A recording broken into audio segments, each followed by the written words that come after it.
आप सभी का हमारे चैनल पर बहुत बहुत स्वागत है।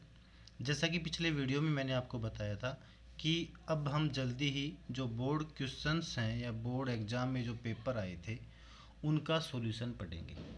उसी के क्रम में आज हम बात कर रहे हैं कि राजस्थान बोर्ड की उच्च माध्यमिक परीक्षा 2012 में भौतिक विज्ञान का पेपर क्या आया था और उसका सॉल्यूशन क्या है, उसके बारे में अब हम यहाँ पर पढ़ने जा रहे हैं। पेपर 56 नंबर का आता है, 56 नंबर का आता है और 3.25 घंटे का इसका टाइम होता है। तो देखिएगा, सबसे पहला क्वेश्चन क्या है इसमें। क्वेश्चन कह रहा है कि सेल की टर्मिनल वोल्टता एवं विद्युत वाहक बल में अंतर लिखिए। और ये सवाल 1+आधा बराबर 1 नंबर का आया था। तो देखिएगा आप इसमें, जैसे कि आपको थ्योरी के दौरान मैंने बताया था कि जब सेल के सिरे बंद होते हैं, उस समय उसके दोनों सिरों के बीच जो वोल्टेज होती है उसे तो कहते हैं टर्मिनल वोल्टता। अर्थात बंद सिरे का मतलब मैंने वहाँ पर आपको बताया था कि जब कोई सेल किसी उपकरण को चलाने के काम आ रहा है, उस समय उसके पॉजिटिव और नेगेटिव के बीच में जो वोल्टेज है उस वोल्टेज को कहते हैं टर्मिनल वोल्टता। या दूसरे शब्दों में कहूँ, जैसे कि मान लीजिए कि कोई सेल है, उस सेल के द्वारा किसी टॉर्च का बल्ब जल रहा है। अब बल्ब जलने के दौरान आप कोई वोल्टमीटर उस सेल के पॉजिटिव और नेगेटिव के बीच लगाते हैं, तो वहाँ पर जो वोल्टमीटर वोल्टेज देगा उस वोल्टेज को कहते हैं सेल की टर्मिनल वोल्टता। अब बात आती है विद्युत वाहक बल की, कि जब सेल खुले परिपथ में हो। खुले परिपथ का मतलब क्या है कि जब सेल के द्वारा कोई उपकरण नहीं चल रहा हो, उस पोजीशन में सेल के जो दोनों सिरे हैं उनके बीच जो वोल्टेज होगी उसे कहते हैं सेल का विद्युत वाहक बल। क्लियर। या दूसरे शब्दों में कहूँ कि कोई सेल है, उसके पॉजिटिव और नेगेटिव के बीच में आप डायरेक्ट वोल्टमीटर को जोड़ दीजिए, वोल्टमीटर जो पाठ्यांक देगा उसे कहते हैं सेल का विद्युत वाहक बल। तो यहाँ पर ये हमसे टर्मिनल वोल्टता और विद्युत वाहक बल में कोई अंतर पूछ रहा है, तो हम देखो लिख रहे हैं इसके उत्तर में कि बंद परिपथ में सेल के सिरों के मध्य विभवांतर को सेल की टर्मिनल वोल्टता कहते हैं, जबकि खुले परिपथ में सेल के सिरों के मध्य विभवांतर को सेल का विद्युत वाहक बल कहते हैं। क्लियर। शायद दोनों बातें आपको समझ में आ गई होंगी। अगला क्वेश्चन है, इस टाइप के क्वेश्चन 2-3 बार एग्जाम में पूछे भी जा चुके हैं। और क्वेश्चन है नंबर 2, दिए गए चित्र में धारा I का मान क्या होगा। 1 नंबर का है। चित्र दिया है कि ये कोई वायर है, इस वायर में यहाँ से ये कोई वायर और कनेक्टेड है, इस वायर के साथ इधर से एक ये वायर कनेक्टेड है, इधर एक ये वायर कनेक्टेड है। साथ में कह रहा है कि इस वायर में 0.7 एम्पियर की करंट आ रही है, इस वायर के द्वारा 1.2 एम्पियर की करंट आ रही है, और इस वायर से 0.1 एम्पियर की करंट बाहर निकल रही है, इस वायर से आई एम्पियर की करंट बाहर निकल रही है, इस वायर से 0.8 एम्पियर की करंट बाहर निकल रही है। अब आपको जो धारा का नियम बताया था किरचॉफ का, उसमें ये कहा था कि आने वाली धाराओं के योग का मान जाने वाली धाराओं के योग के बराबर होता है। इसी आधार पर हमने लिखा कि किरचॉफ के प्रथम नियम से क्या कह रहा है कि 0.7 एम्पियर आ रही है तो 0.7 लिख दिया, इधर से 1.2 एम्पियर आ रही है 1.2 एम्पियर लिख दिया, और जो बाहर निकलेंगी 0.1 आई और 0.8 इनको बाहर निकाल दो, 0.1 0.8 और आई जो बाहर निकल रही इसको इधर लिख दिया। या यूं कहूँ, ये तो है आने वाली धाराओं का योग और ये है जाने वाली धाराओं का योग।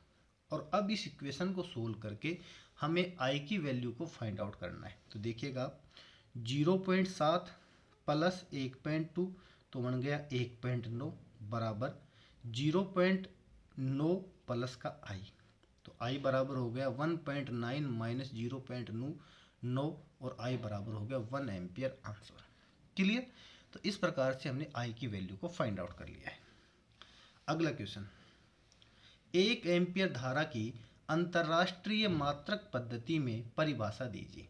मतलब कि 1 एम्पियर जो करंट है उसकी अंतर्राष्ट्रीय मात्रक पद्धति में परिभाषा वैसे तो 11th क्लास के फर्स्ट चैप्टर में भी आ जाती है, हालांकि आजकल सेकंड हो गया एनसीईआरटी सिलेबस में, सेकंड चैप्टर में आ जाती है, लेकिन अपने जो ये 12वीं क्लास के जो चैप्टर है चुंबकीय क्षेत्र वाला, उसमें भी इसकी परिभाषा दोबारा दे रखी है। वहाँ तो बच्चे को डायरेक्ट याद करना होता था, लेकिन यहाँ इसकी थ्योरी बच्चे को पहले समझा दी गई है, उसके आधार पर ये परिभाषा एग्जाम में पूछी जाती है। तो 1 एम्पियर की अंतर्राष्ट्रीय मात्रक पद्धति से परिभाषा के लिए आपको देखो ध्यान से, दो समांतर धारावाही चालकों के मध्य इकाई लंबाई पर लगने वाला बल क्या होता है बेटा, F/L बराबर म्यू 0 I1I2/2πr, ये होता है। अब यहाँ ये जो फॉर्मूला है ये आपको दो समांतर धारावाही चालकों के मध्य बल वाले टॉपिक से प्राप्त हुआ है, वहाँ से इस फॉर्मूले को आपको रटना है, पहला काम। अब यहाँ से आपको 1 एम्पियर की परिभाषा नोट करनी है, तो I1 I2 का मान तो मान लिया 1 एम्पियर, साथ में R का मान भी क्या मान लिया 1 मीटर। 1 मीटर क्यों माना, ताकि ये R की वैल्यू 1 हो जाए और ताकि 1 एम्पियर की हमें परिभाषा मिल जाओ। मतलब दो समांतर जो धारावाही तार थे उनके अंदर 1 एम्पियर की करंट फ्लो हो रही है और दोनों तारों के बीच की डिस्टेंस क्या है 1 मीटर है।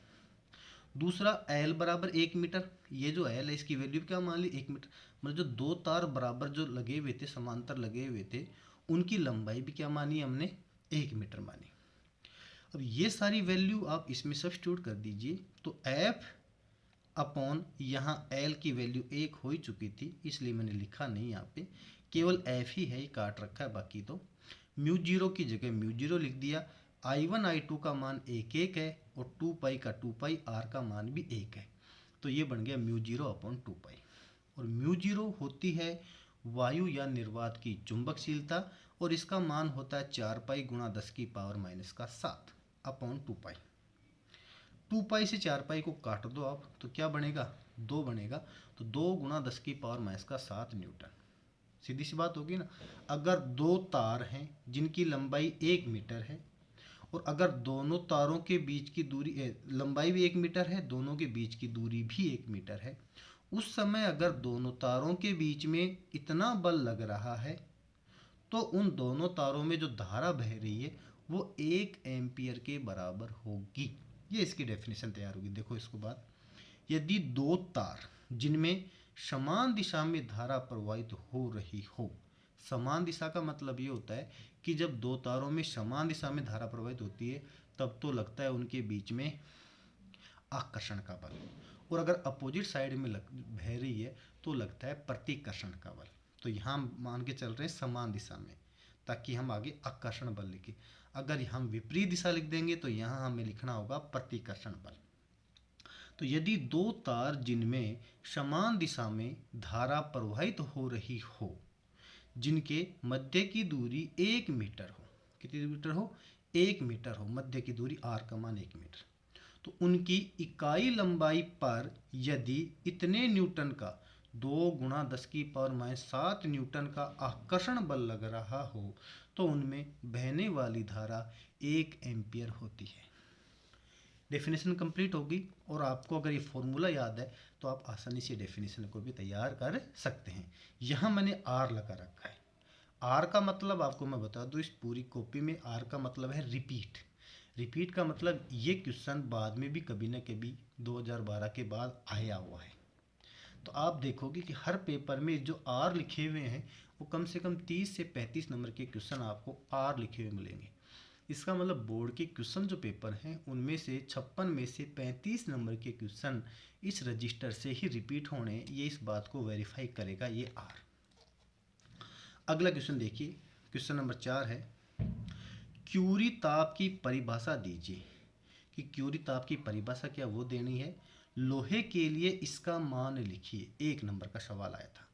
तो क्यूरी ताप अगर आपको याद हो, लोह चुंबकीय अनुचुंबकीय वाले चैप्टर में हमने इसके बारे में पढ़ा था कि वह ताप जिससे कम ताप पर पदार्थ लोह चुंबकीय पदार्थ की तरह है तथा अधिक ताप पर पदार्थ अनुचुंबकीय पदार्थ की तरह व्यवहार करता है, क्या कहलाता है, क्यूरी ताप कहलाता है। बात समझ में आ रही होगी। क्यूरी ताप मतलब कि वह ताप, कोई किसी लोहे के लिए 770 डिग्री सेंटीग्रेड ताप होता है, क्यूरी ताप, तो मतलब 770 से पहले लोहा लोहे चुंबकीय पदार्थ की तरह व्यवहार करेगा, लेकिन 770 से ऊपर लोहा अनुचुंबकीय पदार्थ की तरह व्यवहार करेगा। तो वह ताप जिससे कम ताप पर पदार्थ कैसा बिहेव करे, लोह चुंबकीय पदार्थ की तरह बिहेव करे, और जिससे अधिक ताप पर वही पदार्थ अनुचुंबकीय पदार्थ की तरह व्यवहार करे, तो ऐसे ताप को हम कहते हैं क्यूरी ताप। क्या कहते हैं? क्यूरी ताप की तरह व्यवहार करता हो क्यूरी ताप कहलाता है। लोहे के लिए क्यूरी ताप का मान 770 डिग्री सेंटीग्रेड होता है। क्लियर? ये बात मैं आपको समझा चुका हूँ। अगला है क्वेश्चन नंबर 5। निम्नलिखित की परिभाषा दीजिए। पहला है प्रत्यावर्ती धारा का वर्ग माध्य मूल मान, और दूसरा है विद्युत अनुनाद में गुणवत्ता गुणांक। देखिए ध्यान से, ये आधा प्लस आधा बराबर 1 नंबर का सवाल आया था ये एग्जाम में। तो इसमें देखिए नंबर फर्स्ट क्या कह रहा है कि प्रत्यावर्ती धारा का वर्ग माध्य मूल मान क्या होता है।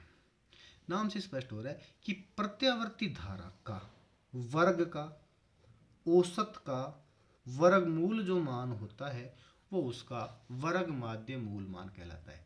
देखो, प्रत्यावर्ती धारा का एक चक्र में मान के वर्ग के माध्यमान का वर्गमूल वर्ग माध्य मूल मान कहलाता है, और इसे IRMS से व्यक्त करते हैं। क्लियर? सेकंड है गुणवत्ता गुणांक। देखो, गुणवत्ता गुणांक को विशेषता गुणांक भी कहते हैं। बात वही है, विशेषता गुणांक कह दो या गुणवत्ता गुणांक कह दो, एक ही बात होती है। तो चूंकि Q बराबर FR/बीटा, ये आपको रटना है। जहाँ FR तो क्या है भाई, अनुनादी आवृत्ति है, और बीटा क्या है, बैंड चौड़ाई है। तो अनुनादी आवृत्ति FR और बैंड चौड़ाई बीटा का जो अनुपात होता है उसे क्या कहते हैं, गुणवत्ता गुणांक या विशेषता गुणांक कहते हैं। तो ये बात आपको याद होनी चाहिए। तो अनुनादी आवृत्ति FR तथा बैंड चौड़ाई बीटा के अनुपात को गुणवत्ता गुणांक क्यों कहते हैं। क्लियर? अभी आपको इसका PDF उपलब्ध नहीं हो पाएगा, जब ये पूरा पेपर कंप्लीट उसके बाद देखेंगे हम क्या होता है PDF का बाद। तो आप इस वीडियो को बीच बीच में रोक कर इन क्वेश्चंस को उतारते रहें, ताकि आपके नोट्स की कॉपी में ये काम कंप्लीट हो। इस वीडियो में हम ये 5 क्वेश्चन ही पढ़ेंगे, क्योंकि ज़्यादा करेंगे तो वीडियो ज़्यादा लंबा हो जाएगा, जो काफ़ी बोरिंग होता है। इसलिए आप फिलहाल 5 क्वेश्चन हम इसमें देख रहे हैं, जो कि 1-1 नंबर के थे। अगले वीडियो में हम छठे क्वेश्चन से बात करेंगे। उम्मीद कर रहा हूँ आपको हमारी वीडियोस पसंद आया होगा। पसंद आया तो इसे लाइक करें और हमारे चैनल को सब्सक्राइब करें। धन्यवाद।